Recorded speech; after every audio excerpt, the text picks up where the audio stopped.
Welcome back, everybody, to the SpaceTime Sessions. This is episode 8. So, this episode we're dedicating solely to the WNBA. There's some stuff going on there that we wanted to discuss with you all. And I think it's going to be interesting based on some stuff that's just happened. So, let's get into it. All right. Now, I don't know if you saw recently over the last couple of days the T-shirts that these girls were wearing at the All-Star game. Did you see Mm. those? Yeah, the pay us what you owe us. Right. So I was like, okay, I know that they're a full or not fully. So I started doing some research on this because I'm like, okay, why are these guys making such a big deal about getting paid and everything, whatever? If you're not putting asses in the seats, you're not going to get paid. So I started doing some digging just to find out what is their beef and what they're talking about. So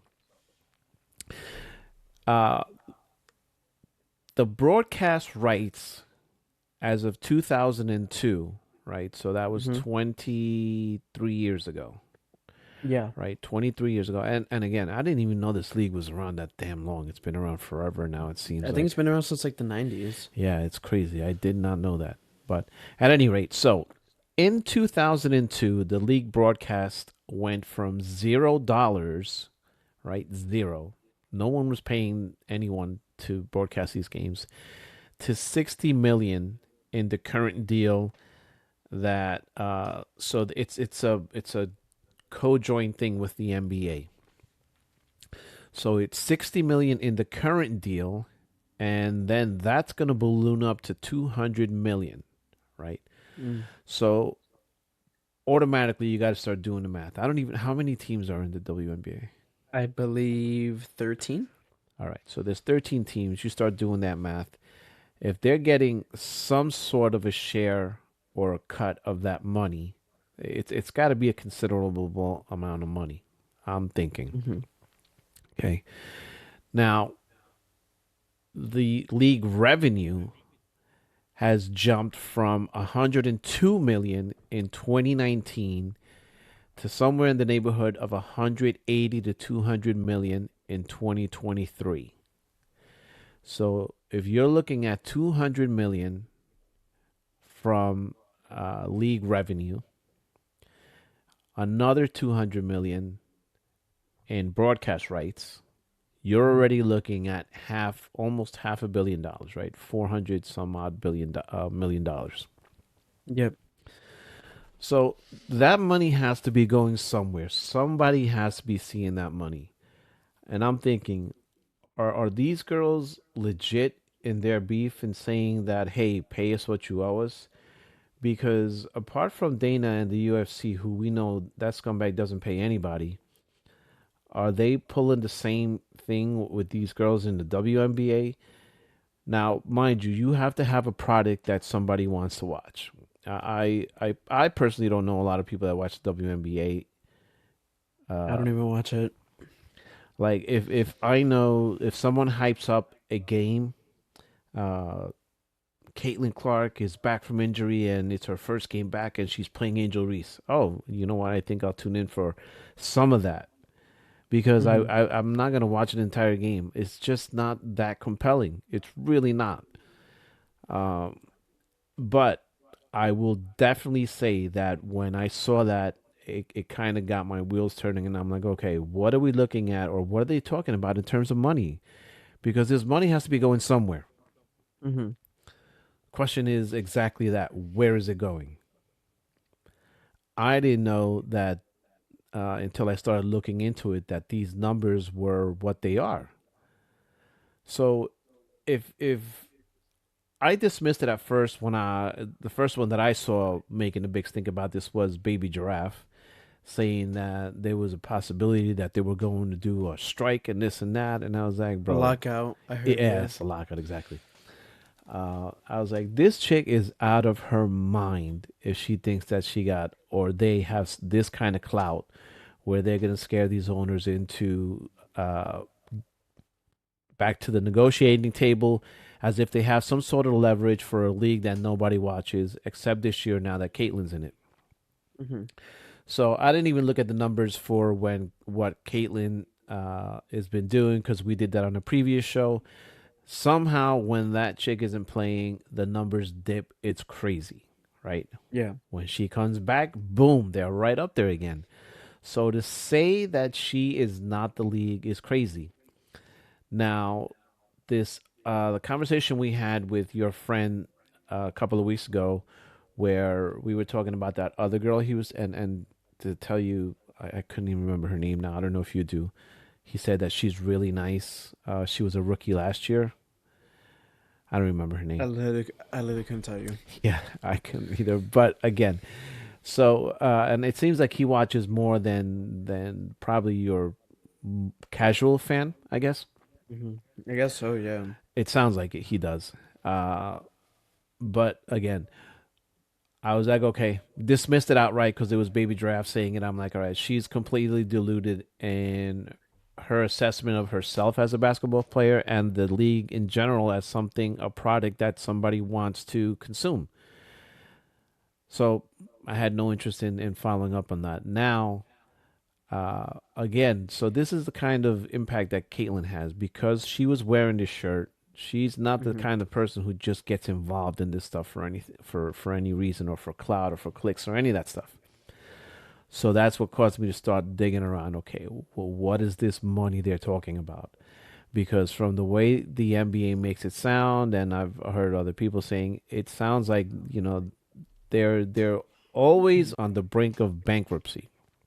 Yeah. They're barely making it. I think they even had a team fold, if I'm not mistaken.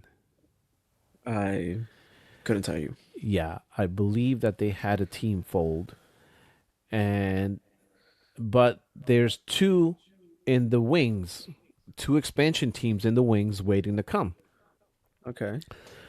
So leagues don't generally expand unless they're making money, right? Yeah. So if you had a team fold, okay, that's a bad sign. That's like, okay, what the team or the league in general, is it making money, specifically this marketplace, and so it's time to pack up everything and let it go. So whatever that team was, and again, like you said, I couldn't tell you who that team was, but there's two Yeah. teams now that are lined up to take that team's play. I don't know if it's in the same city. I probably should have checked. But there's two teams, from what I understand, that are expansion teams that are going to be coming soon, real soon. Hmm. If the league isn't making money, they're not going to drop more money into a hole for someone that they're not, or something they're not going to get a return on. Yeah. So again, that's the case for more money. So where is this money going? Because it's not going to player salaries. It's not, right? So uh the league is saying that in 2024, which is this calendar league for the year, they're set to lose $50 million. Now, I was under the impression for a long time that the league was fully funded, uh, not funded, fully subsidized by the NBA. That's not the case. Yeah. It's not the case at all. I didn't know that. So the way it works is right now, and I wish I had these numbers for comparison, but right now the WNBA players are making less than 10% in revenue sharing. That's almost as bad as what Dana pays his people. Like I I mean, because nobody really watches, so kind right. of the point, no? Yeah. So I don't disagree with that, but my whole thing is right. Okay, so if in fact that is the case and nobody's watching, then where somebody's watching, because these numbers are indicative of somebody watching. Hmm. So that's my whole thing. And this is where, like, right is right. If the league is saying nobody's watching, we're set to lose $50 million in this calendar year, or in this league year, we're going to drop $50 million. And it's these girls, while we want to support them and everything, they're just not putting the asses in the seats, and so you're getting paid what you deserve. Yeah. It doesn't seem that way. Again, based on these numbers. and Uh-huh. they've somehow, I'm sure, they've gotten what do they call them? Those forensic accountants, those guys who Hmm. go in there and look at the books and look at every last penny, every last hot dog, every last lanyard that's sold. So somebody got a hold of those numbers and came up with this, and they're like, okay, so where is this money going? Because it's not going to the players. Clearly, Hmm. it's not. So, for instance, right, I saw this too. In 2019, the New York Liberty were sold, right? So this was 6 years ago. This was only 6 years ago. Yeah. At that time, they were sold for somewhere in the neighborhood of $10 to $14 million. Let's go on the high end and say that they were sold for $14 million. Yeah. Their value just 6 years later is $450 million. Yeah. I mean, that's a crazy jump from 14 million. So again, right, if you're telling me that nobody's watching this league and nobody cares and et cetera, et cetera, et cetera, then this team 6 years later should be worth $16 million or Yeah. Right. $17 Like, million. yeah, 450 is like a huge jump. That is crazy. So somebody's lying here. Uh, Well, don't they? Doesn't the WNBA also receive money from the NBA? Like here, it says here the WNBA receives approximately 15 million a year from the NBA. yeah, right. So that's so I'd have to find out how much. For instance, what does it cost to run a league year? Right, just Yeah. teams and travel and this and that, et cetera, et cetera, et cetera. Player salaries. How much does it cost the WNBA to put on a season? Hmm. It's got to be way more than $50 million. I'm guessing, right? So if the NBA is only giving them $15 million, Yeah, where is the rest of that money coming from? it's a good question. Yeah. Because if that money wasn't coming in and people weren't getting paid, the league would fold. Hmm. So there has to be revenue coming in from somewhere to make up the difference and be able to have for the WNBA to say, okay, we have enough money, everyone's going to get paid, and we're going to put on another season. And if they've been doing this since the 90s, then I'm sure at some point they were fully subsidizing the WNBA because who the hell Yeah. cared about that league? Hmm. And again, like we've said on previous shows, if it wasn't for the fact that Caitlyn came into this league and has done what she's done and generated what, oh, I have something interesting I want to talk to you about too in regards to Caitlyn, and she hadn't been doing or is doing what she's doing for the league, then where would they really be crying poor at that point? Would they really be saying, or would they be saying, you know what, guys, I think we might have to consider downsizing more teams and possibly even not having a season? They're not having those conversations, Hmm. right? They're saying, okay, let's get more revenue for our broadcast rights. Let's get more money coming in as far as the teams themselves and what they're doing when it comes in combined with the NBA league revenue is going Yeah. up. Clearly, somebody's watching. So that's my whole thing, right? Is like, okay, as much as we like to joke and everything about it, that there's money coming into that league, and it seems like it's a lot of money. What I've always wanted to understand, and this is kind of like switching gears over to Caitlin Clark, is that if she's wearing the whole pay us what you owe us, it kind of doesn't make sense just because she probably makes more than a lot of these players just because of endorsements and social media and all that. But then also she had way more money. She had a much bigger offer to go play in Ice Cube's league, the Big Three.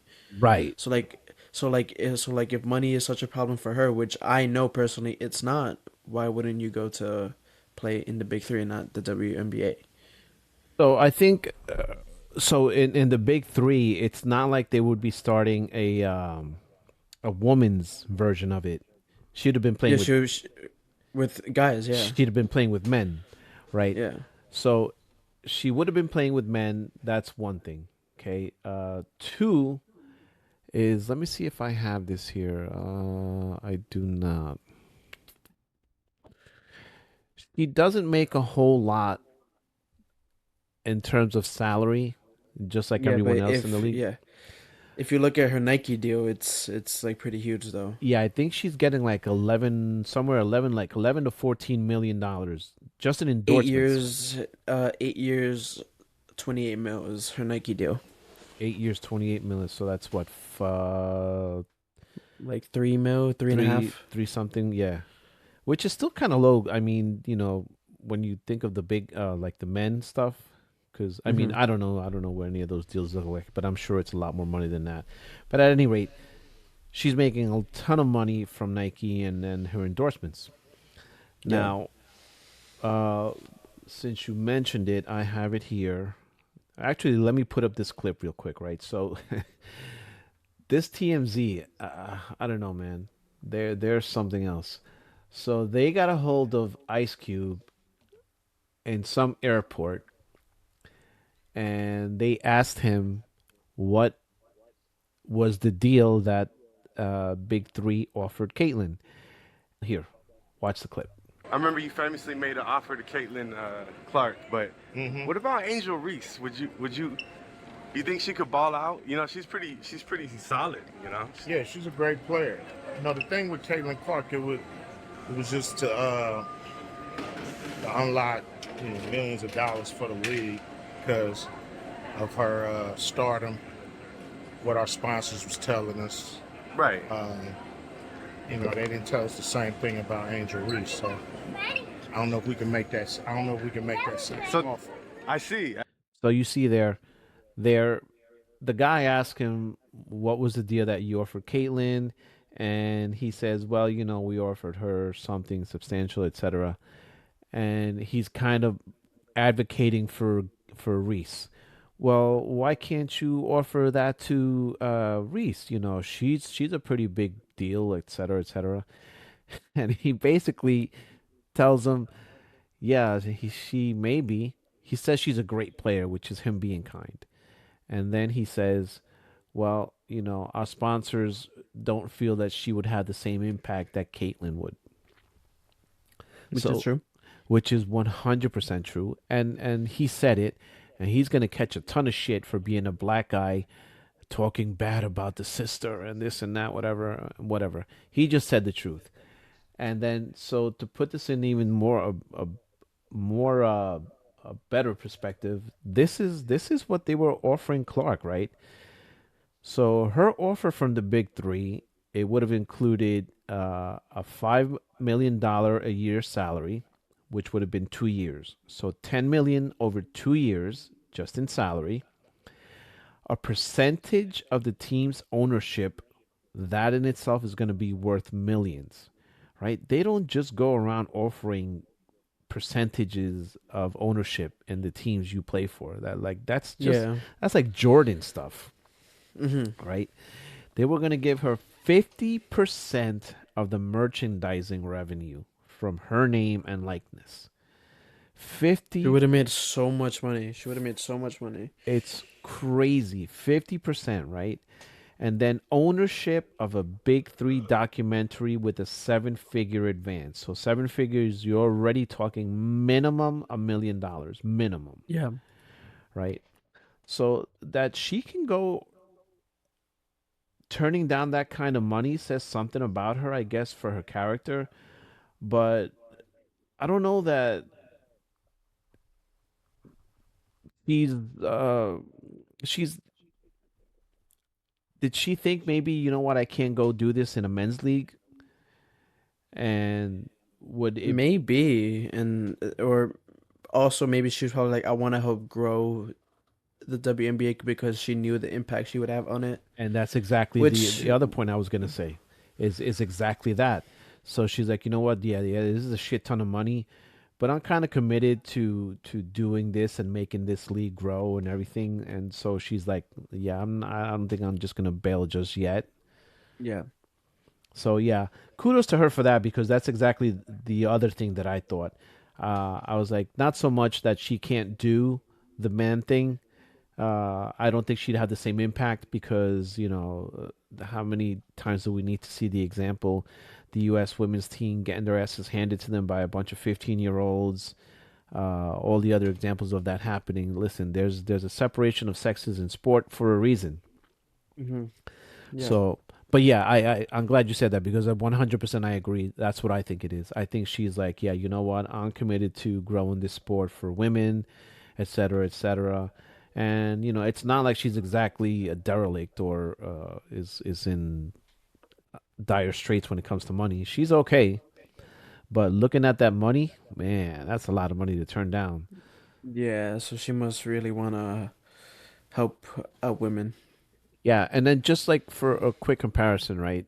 This Jackie Young. I don't know who she is. She plays for the Hmm. Aces.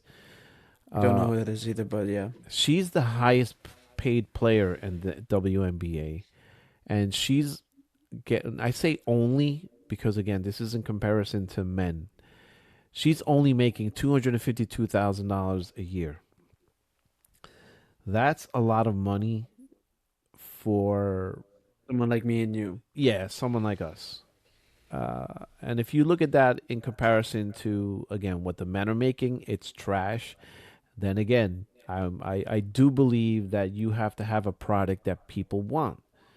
If people want that product, then you can ask for what you believe is fair. Hmm. Uh, Unfortunately, the UFC guys tried that, and Dana's not listening, so whatever. But I've heard guys. So that's another story. But I've heard guys like Connor and these guys. Dana gets to them and shoots it down when they want to talk about doing unions and stuff. Because if Dana gets the top guys to go along with him, then there'll never be a union in the UFC, and he doesn't have to worry about paying everybody equally or Yeah. increasing pay. And so those guys are kind of messed up because as long as they're being taken care of, they don't care, and they won't look out for anyone else. And that was part of the thing that Dana hated about Ngannou because that was he wanted. He wanted the guys who were fighting him to be guaranteed X amount of money. Dana wasn't going to do that. So, uh, but I thought it was just interesting. I wanted to have that conversation in terms of what I'm seeing here, what they're saying the WNBA is making, and what the players are asking for. Yeah. There's a big gap there, but just in this brief conversation we had, I think you can see there's a lot of money. There's a lot of money. It's not NBA money coming Yeah. into the league, but It's still a lot though. Yeah. it's a lot. I mean, and I don't know if you knew these numbers before we had this conversation right now. No. Okay, so it makes you say, okay, so there's again, it's not NBA money, but there's a considerable amount of money coming into this league. Where is it going? Because again, what are the operation costs here? I don't know. It can't be eating up all this money. I don't think. Of course, I've never ran any kind of a professional sports team or whatever, but anyway, I thought it'd be interesting to have this conversation. Yeah. And so that's all I have here for the WNBA on this episode. Yeah. And if you want to take us out, Yeah. That's gonna wrap up episode 8. Make sure to like, comment, and subscribe. To turn on post notifications so you could stay tuned for when we do upload, and make sure to follow us on our social media handles at those SpaceTime Sessions. all right, guys, see you in episode 9. See ya.